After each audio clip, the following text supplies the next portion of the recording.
Dr. Nicolosi graduated from the New School for Social Research. He received his MA there, and then received his PhD in clinical psychology from the California School of Professional Psychology, Los Angeles. He's a licensed psychologist in California.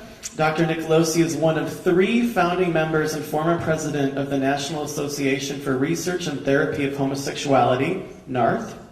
He's a published author, international speaker, and has appeared on several radio and television shows, including Focus on the Family and Dr. Phil.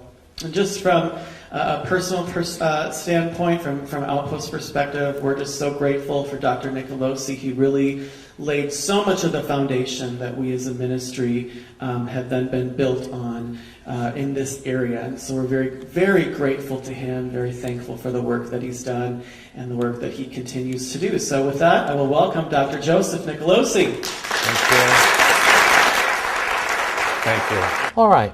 Well, many of you are here, probably you're here because you were personally touched by the question of, or the issue of homosexuality. Most people would rather not think about homosexuality unless something happens to them, either directly or indirectly, that causes you to consider the condition. What I want to do tonight is talk about the cause of homosexuality, specifically the male condition. And we're going to be looking at the family dynamics that created the condition. And I know that there are maybe some mothers and fathers here, parents, and so this is not to be critical, not to make parents feel guilty or responsible. These are family dynamics that people unconsciously participate in. And even though we've worked with many, many parents, no mother or father ever wanted their child to have to deal with homosexuality. So try to understand that this is about information and not blame, of course. To begin with, homosexuality is not a sexual problem, it's a gender identity problem. That's the foundation of the same-sex attraction. Homosexuality is not about sex. It's about a person's sense of himself, about his relationships, how he forms and establishes relationships, his self-identity, his self-image, personal shame, his ability to sustain intimacy. Homosexual behavior is always, my wife says, be careful when you speak publicly, don't speak in absolutes. I'm saying homosexual behavior is always prompted by an inner sense of emptiness. I remember working with a physician. After a couple of sessions, you know, the client always comes in wanting to deal with this homosexuality, and it turns out that we don't even talk about the homosexuality, we talk about everything else. And he said to me, after a couple of months of therapy, he said to me, I realize that the good news is that I don't have a sexual problem. The bad news is that my problem is everything else. But he's absolutely right.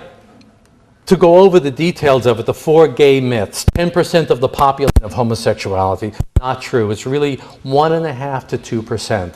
10% has been promoted by Kinsey, 1950s. It turns out that Kinsey himself was a homosexual. Of course, that was never talked about. And it was picked up by the gay press. The gay activists were working with some people in the media, and they came up with 10%. In fact, recently we came across a meeting of gay and lesbian professionals, and Charles Silverstein said, well, we were working with some reporters, and we said 20%, and the reporter said, no, that's too high. And we said, well, 3%, no, how about 10%? And the reporter said, yeah, 10% sounds good. And that's how they came up with 10%, and people have been believing 10%. You're born gay. That's one of the foundational myths of the homosexual, the gay movement. And they've been promoting the gay gene. 1991, Simon LeVay was supposed to have found biological evidence. I can tell you that there is no evidence, no conclusive evidence for a biological or a genetic foundation of homosexuality. Once gay, always gay. This is another fundamental principle of the gay movement. And this is why testimonies of individuals who have come out of homosexuality is such a threat to the gay movement. Because when an individual says, I was once homosexual and now I'm heterosexual, that is a fundamental challenge to the agenda. because many public opinion studies show that if people believe gays are born this way, they're more likely to accept the homosexual. But if there's any possibility of choice, then the acceptance of gays diminishes. Homosexuality is normal in every way, and this is another fundamental. It's just a question of taste. It's like vanilla or chocolate. There's nothing wrong except preference. In the media, in the movies, we see the gay character, the young gay character, especially on television. He's normal, well-adjusted, non-erotic, wholesome, good-looking, at peace with himself. It's usually the heterosexual guy who's insecure and anxious about his sexuality. Tolerance versus approval. A very important distinction. We're living in a culture of sound bites.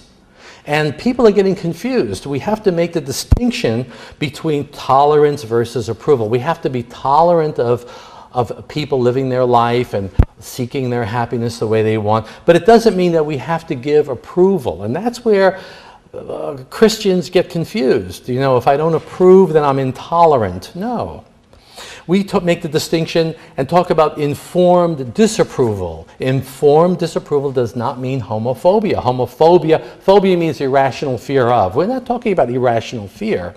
We're just saying that we are disapproving of homosexual behavior as normal and natural and equivalent to heterosexuality based upon our education, based upon our studies, based upon coming to conferences like this today, based upon your faith tradition. Your faith tradition is a valid source of information, of education. So many Christians are made to believe that if you disapprove of homosexuality, science is against you.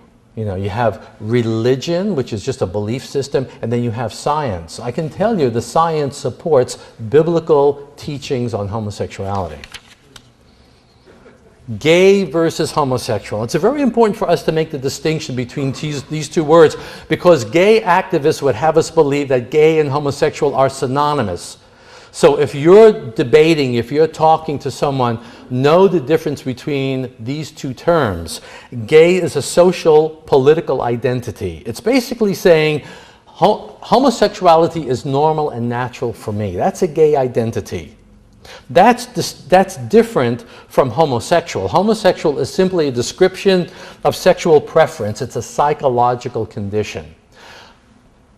The people that come to our clinic are dealing with homosexuality, are homosexual, but they're not gay identified. They reject the gay self-label. Now that I've made that distinction, I want to confuse you a little more by saying there is no such thing as a homosexual. There's no such thing as a homosexual. We are all heterosexual. But some of us heterosexuals have a homosexual problem. It's amazing how the gay activists have taken a word that once described a condition to encompass the total personality. He is a homosexual. It's like saying he is an alcoholic. Are we saying that intoxication is a normal state of mind for this person? He has a condition. I remember a father calling me up a little while ago. He said, our 15-year-old son just announced that he's a homosexual, and we want to trust someone like you, a psychologist, to tell us, is he homosexual or not? I said, he's not. He said, you haven't even seen him yet. I don't have to see him. If he is a male, does he have a penis? He's heterosexual. To be very simplistic, but true. So homosexuality is not intrinsic to our true nature. It violates the natural law, and which is, by the way, the natural law compatible with our Christian faith. Even some of our church leaders are actually confused and believe God made two kinds of people, homosexuals and heterosexuals. No. Homosexuality as a gender identity disorder. In the treatment of our clients, we always go back to this. And they lose sight of it sometimes.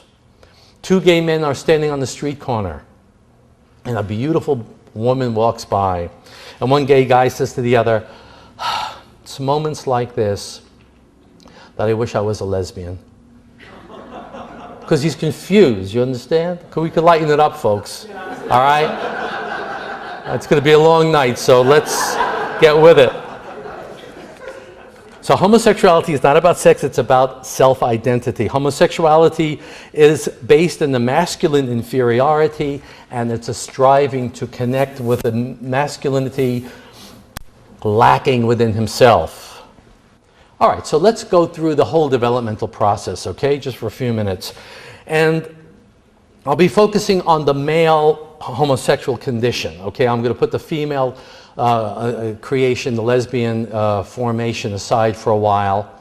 Like all things feminine, it's more complicated to talk about. It's full of contradictions, so we're not going to get into that later. All right. People say, do you work with lesbians? I said, no, I only work with male homosexuals because lesbians have an irrational, when you work with them, they have an irrational anger toward men. And I get enough of that at home. Now there's too much laughter. Could we get a little more serious? It's getting out of hand here. Okay, so we start with, we're talking about the gender identity phase. The gender identity phase is from 1.5 to 3 years old. That's the time when the child, especially the boy, begins to notice that the world is divided between male and female. Until then, many studies, child studies show that the child at the earlier age doesn't make that distinction. But now he begins to realize that the world is divided between male and female, and which one is he going to be? As Richard Green from UCLA said, or actually Robert Stoller, who was an early student of this, said masculinity is an achievement. And we have to understand that masculinity is an achievement. It doesn't come naturally. He's wired to be masculine, but he needs the support of the mother and the father and the culture to make that transition from identification with the mother to bonding with the father. And to do that, you need a mother who's willing to let the boy go and move beyond her sphere, and a father who is welcoming and supporting. And I use the word seductive, but in the sense of being interesting. Who is this guy? What is he about? I'm kind of like him. I want to connect with him. And so he leaves the mother and reaches out to the father. Now that's a challenge to all children, and the child goes through what they call an androgynous phase. The androgynous phase, androgyny means both male and female. The androgynous fantasy is that I can be male and female. I don't want to have to make a choice. I am special. That's the infantile narcissism. I am special, I can be both. And when you look at gay writings, you still see that. It's part of the gay agenda. It's not just civil rights. It's about transforming the distinction between male and female and blurring it and making it an option, making it up to the individual to determine if he wants to be male or female. He's wired for that masculine ambition, so he disidentifies with the mother and bonds with the father. Now, for our clients, the boy reaches out to the father and he experiences the father as not interested in him. Either the father is cruel, mean, or in most cases, just not emotionally present to the boy. So the boy reaches out, sees that the father is disinterested in him, and he has a collapse. He has a shutdown, deflation. We call that shame. He's been narcissistically wounded. And he essentially gives up his masculine strivings. He gives up. I can't connect with this guy. He is making me feel unworthy. I can't win him over. And this is the internalization. This is really the problem. The child is not saying there's something wrong with him. The child is saying there must be something wrong with me. And that's the key of a homosexual problem. The therapy is all about there's really nothing wrong with you. You are masculine. Let's get you to feel and actualize your masculinity so that you don't need to eroticize other men. You got it. Yeah, so that's the foundation of it. So the guy with the homosexual problem is living in an anticipatory shame posture. And he's ill at ease, especially around other men. He's self-conscious. He's wondering, am I acceptable? He's aware of his behavior, his posture. There's a preoccupation. Am I good enough? Am I accepted by other men? The whole therapy is about that. Father salience. This is very important to understand. In order for the boy to disidentify with the mother and bond with the father has to be perceived as salient. What does salient mean? It means two things: strong and benevolent. The father has to be seen good, and he has to be strong. If the father is seen as strong but malevolent, scary, he doesn't make the bonding. If the father is perceived as good but weak, that's not good either. Okay, I remember a client of mine saying, I said, what was your relationship with your father? He said, oh, I had a wonderful father. I loved my father. And you usually don't hear that too much with our clients. There's usually an emotional disappointment. There's a hurt, a grievance with the father. And this guy said, well, it was a wonder. My father was a saint. He was one. And I'm really curious about this because I've never really quite... So I said, tell me more. He said, oh, my father would make us laugh. He would entertain us. And he would, in fact, he would make us kids giggle at the table, so much so that my mother would get angry and send him to the corner. And he had to sit in the corner for the rest of the meal. So already you get a picture. He was good, but he was weak. So that's important. The boy needs both to be worthy of imitation, of modeling. He has to have the father strong and good. And he has to see his therapist as strong and good. And the healing of homosexuality, for the therapist to connect your client with men who are salient, who accept him for who he is. All this talk about the homophobic church. Let me tell you, there are so many good men in the church, heterosexual, who are willing to develop a mentorship with a guy struggling with same-sex attraction. And they're available. So when we look at the whole situation, we're talking about what we call the classic triadic relationship. The classic triadic relationship is mother, father, and son. The relationship with the son and the mother is, between mother and son, is over emotionally involved. She's a strong personality. She's dominant. Father is quiet, withdrawn, non-expressive, emotionally unavailable. And the son is temperamentally shy, timid, introverted, artistic, imaginative. Now, it doesn't mean that those temperamental predispositions determine homosexuality. You still need the family dynamic to make that transition from temperament to sexual orientation. When you look more closely at the classic triadic relationship, and many, many studies have shown this. Besides the clinical evidence, many objective measures have shown this classic. I mean, the APA has no idea why people are homosexual. We see this every day. Within the classic triadic relationship, we see that mother and father had a poor communication, especially during that gender identity phase.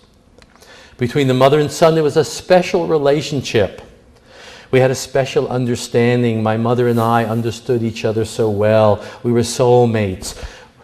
However, built into that is a great deal of frustration. I remember a client telling me, and that seems to capture, he said, my mother was my best friend, but when we would get into an argument, she was always right and I was always wrong. That seems to capture the ambivalent relationship. With a father, it's guarded, ill at ease, sometimes antagonistic. If there is an older brother, it's a feared, hostile relationship. I have never seen a client dealing with homosexuality who had a loving, supportive, salient older brother. Freud said, Sigmund Freud, who did the early studies, said if a homosexual has an older brother, it's a feared, hostile relationship. I've never seen an exception to that. Let's consider the mother's role. Even though we put the emphasis on the father, let's consider the mother's role. What is her relationship as wife to husband? How does she portray the father to this little boy? Does she show this little boy that daddy is to be respected and looked up to? He's the head of the house. He's a masculine figure. How does she represent masculinity to the son? Does she make the boy feel good about his masculinity? Many of our clients tell us that the mother did not seem to appreciate the growing masculinity within him. In fact, sometimes undermined the growing masculinity. The physical nature of the father-son relationship, which becomes sexual. The boy, father-son, they want that emotional closeness. So much of homosexual desire is really just a desire, not for sex, but for that physical closeness, that physicality. That's how the father-son bond. In fact, we encourage our clients with their young sons, the GID, the gender identity disturbed boys, wrestle with your son, play with him physically, engage him, let him win, let him beat you up, let him feel strong and powerful in relationship to you. We've all seen this little ritual that we don't even take seriously. You get the young father tossing the son up in the air and catching him, tossing him up and catching him, and the boy is petrified, and the mother is watching this ritual and she's getting a heart attack. She thinks she's going to drop the kid, But they catch him and throw him up and catch him. Throw him up and catch. Oh, what's going on there? There's a bonding that's happening there. Besides that, there's an important lesson that fathers teach sons, namely, danger can be fun. Very important. But more importantly, daddy will catch you. Scary? Daddy caught you. Scary? Daddy caught you. Even if he cracks his head, at least he'll be straight. A small price to pay, I say. He'll have no memory for show tunes, but that's all right. He'll never see colors vividly, Everything is kind of gray, but that's all right. I made that joke, by the way, at a conference, and there was a reporter from the LA Times. An hour and a half conversation, that's what she quoted. Nikolos said, if they fall on their head, it's a small price to pay. LA Times. So we advise fathers, if you don't hug your sons, some other man will. Father is mystery. This is something we've seen over and over again. I never understood my father. I never knew what he was feeling. I never knew what he was thinking. He was a mystery. See, masculinity is a mystery. For the heterosexual, women are a mystery. And if you're married, it's a big mystery, right? But for the guy with the homosexual problem, men are mysteries. What's going on there? What's it like to be him? What would it be like to be him? Right? Didn't know much about my father. My mother, I could read her mind. I knew exactly how to manipulate her. I knew exactly what was going on. We move on to the latency period. The latency period now is from 5 to 12 years old, okay? And at this point, the peers become very, very important. Now mother and father are secondary to the other boys, and we have time and time again stories of painful, poor peer relationships. Feeling rejected, feeling left out, feeling not a part, not good enough in sports, not being bold enough, not being sporty enough. A lot of traumatic memories that have to be worked through in the therapy. We talk about the kitchen window boy. The kitchen window boy is the boy who's at home. He's looking out the window. He's in the kitchen with his mother and his grandmother and his aunt and his oldest. He looks out the window and he sees these boys playing, roughhousing, and there's a physicality and and he wishes he could be part of that. But he's afraid. He's timid. So he wants to engage in that, but he's afraid. And so much of homosexual fantasy is about that.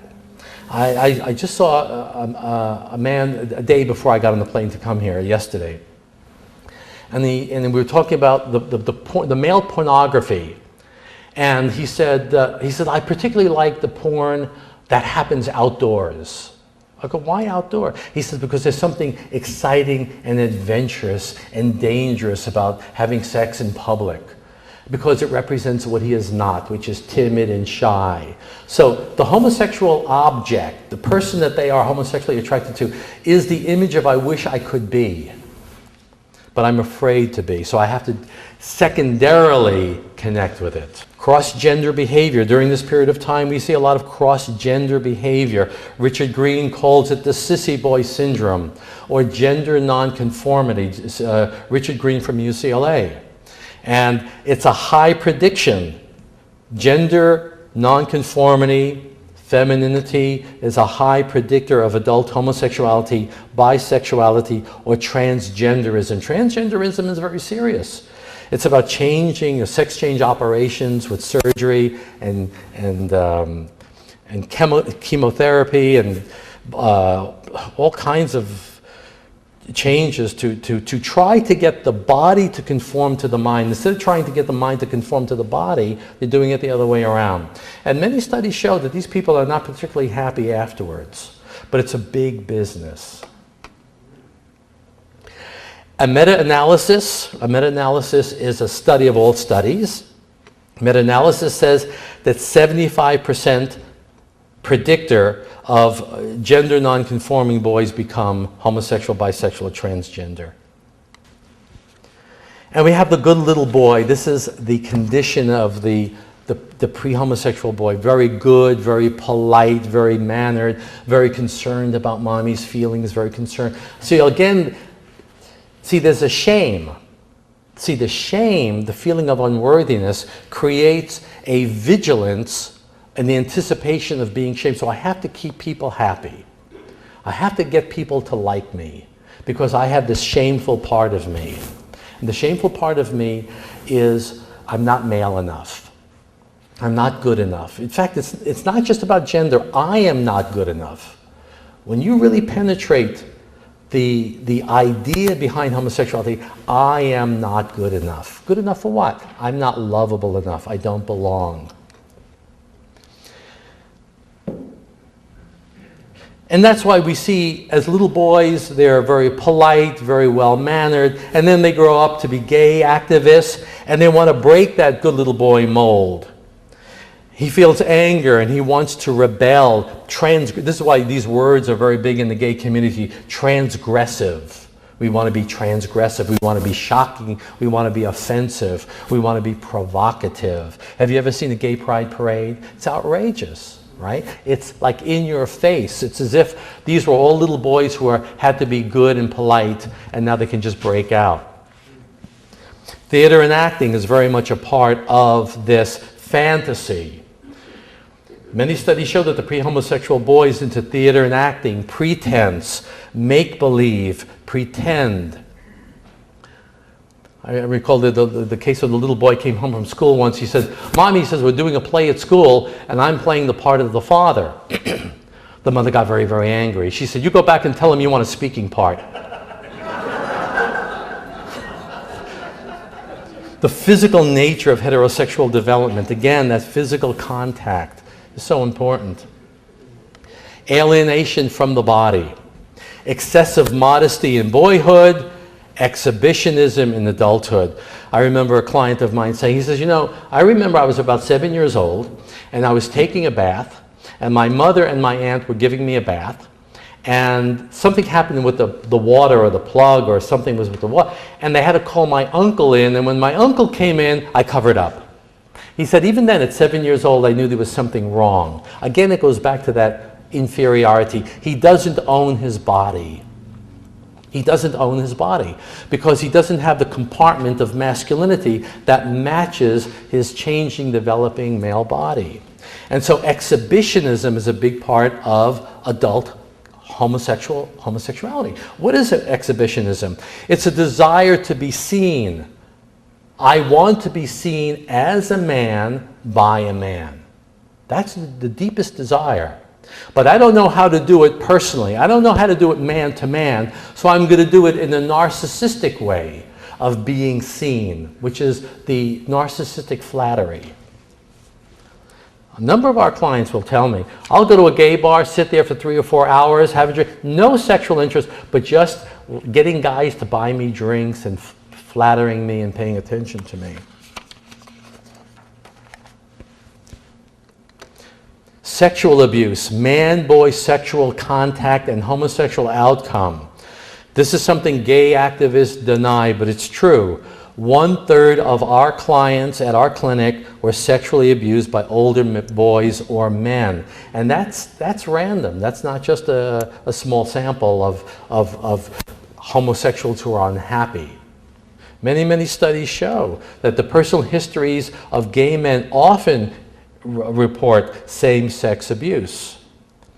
And gay activists are more likely to lobby for lower sexual age of consent. Okay? Let me give you a quick story. It shows you the craziness of the American Psychological Association, American Psychiatric Association. My wife and I have been doing this research work, and we're just taking a break.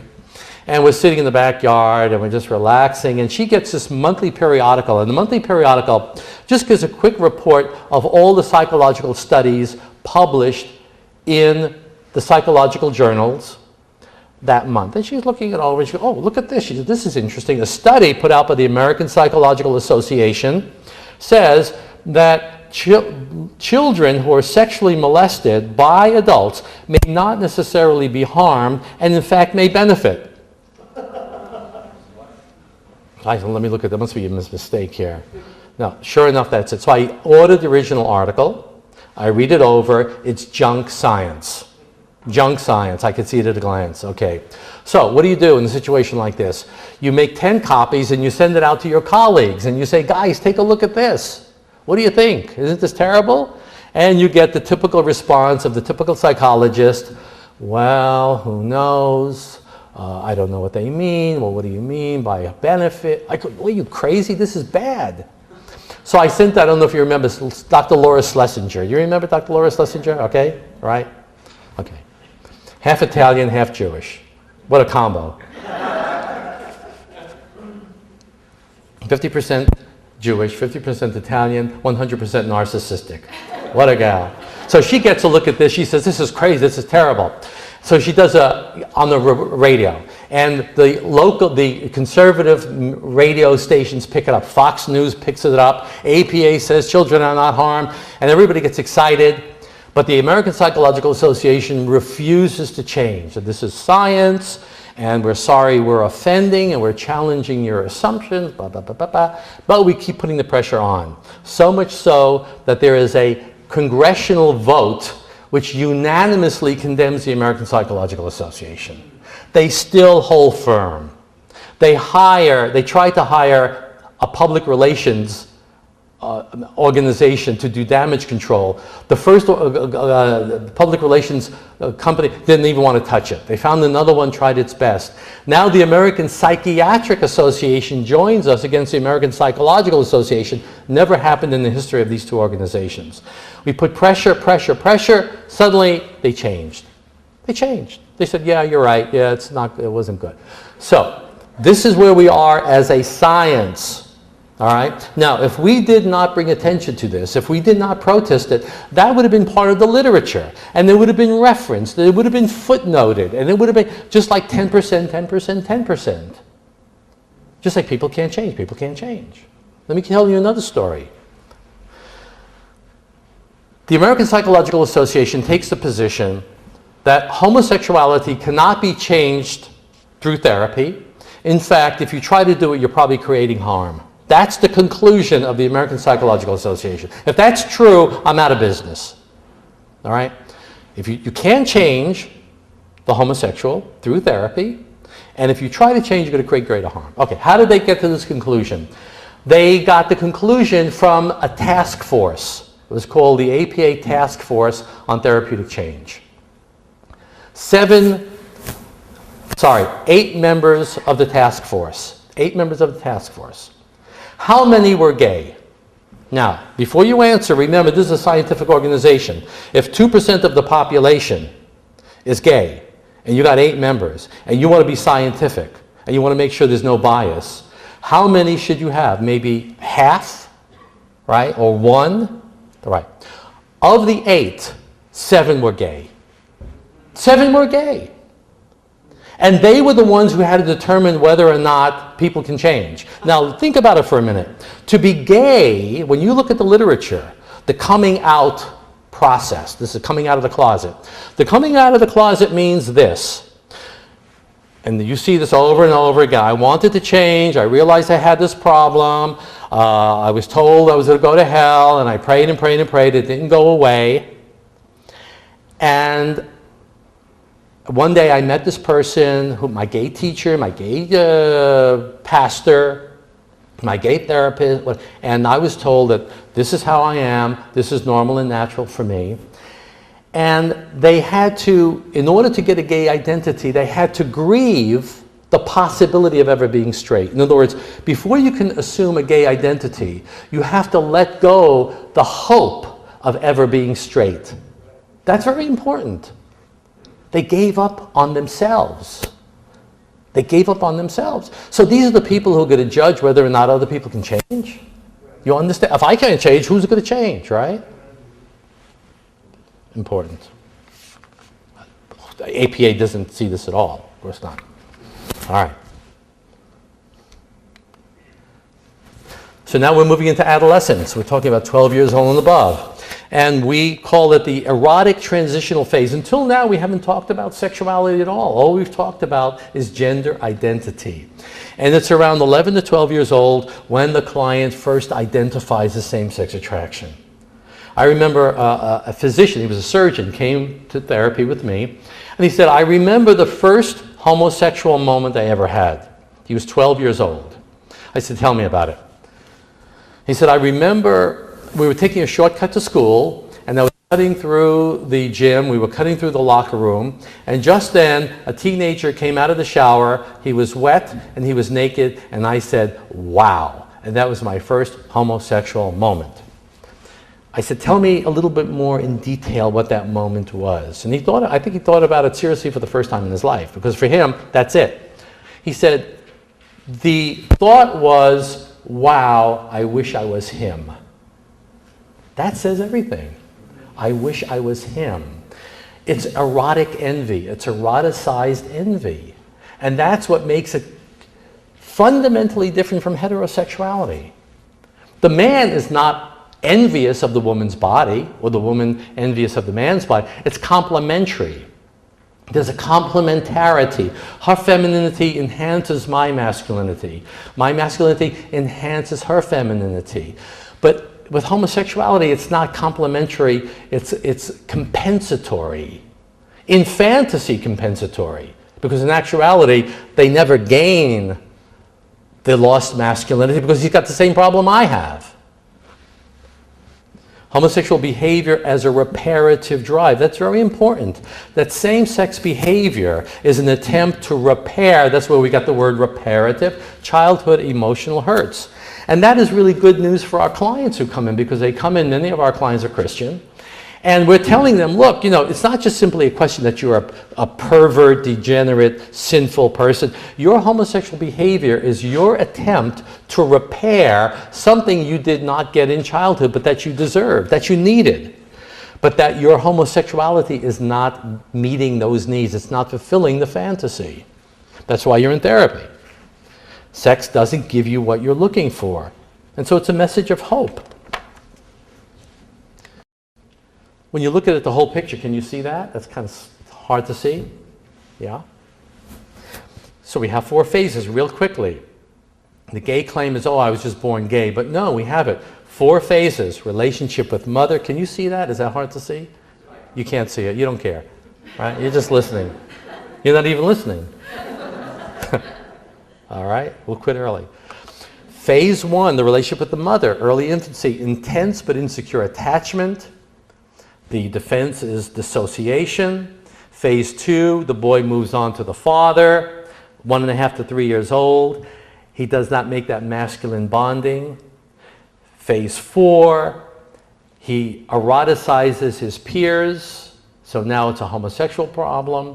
Phase 4, he assumes a gay identity. What's really very interesting is about 20 years ago, most of our clients were late 20s, early 30s. That was the majority of our clients. Today, about 50% of our clients are teenagers. Why?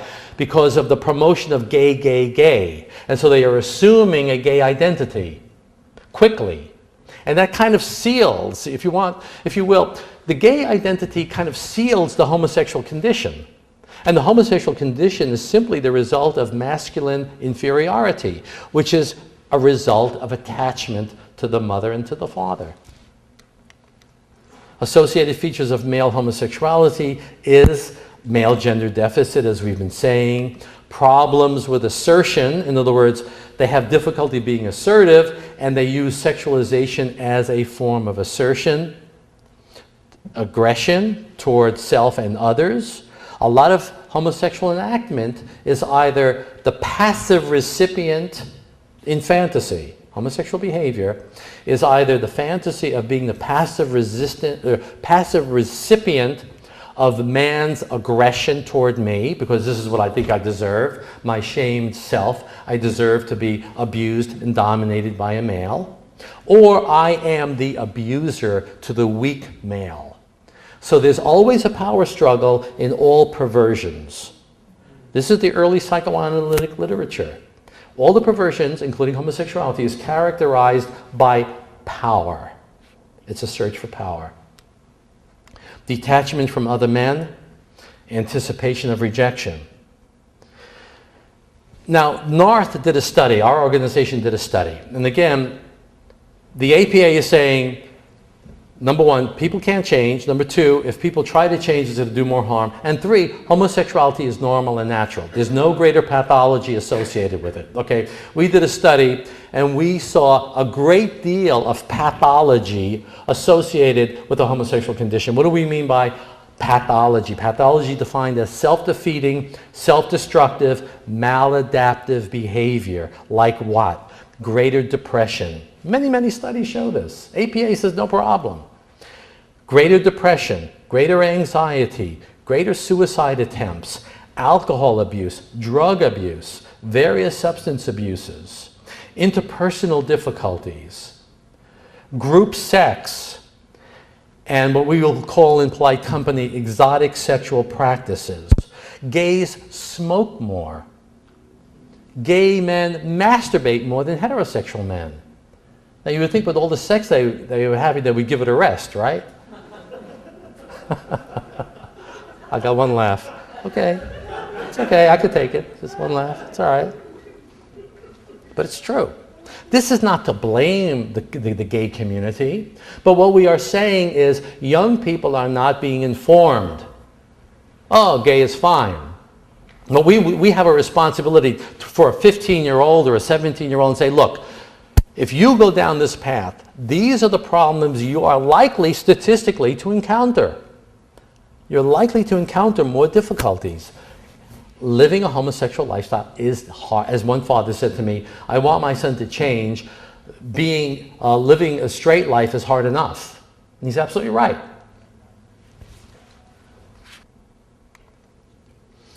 The failure of the male couple. Okay, let's look at male couples. We're talking about gay marriages, very big gay marriages. When you look at it very closely,